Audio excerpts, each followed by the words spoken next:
এ আমার ইজ্জত কা সওয়াল। এই মালটাকে আজ ধরতেই হবে। হ্যাঁ, ধরে মালটার একেবারে মোচকে দেব।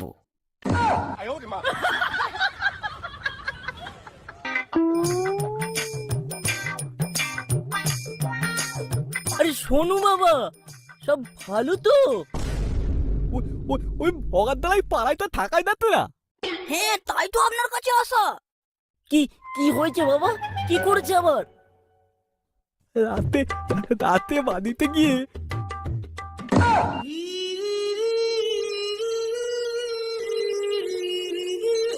এটা তাহলে ওই ভগার কাজ। ওই সব বাড়ি বাড়ি গিয়ে রাতে এমন করছে। আর চুপ থাকা যাচ্ছে না, ছাড়বো না ওই বেটাকে। বলতি বাবা, ও কি এখানে হইতেছিল? কি বলবো বাবা, রাতে ঘুমাচ্ছিলাম,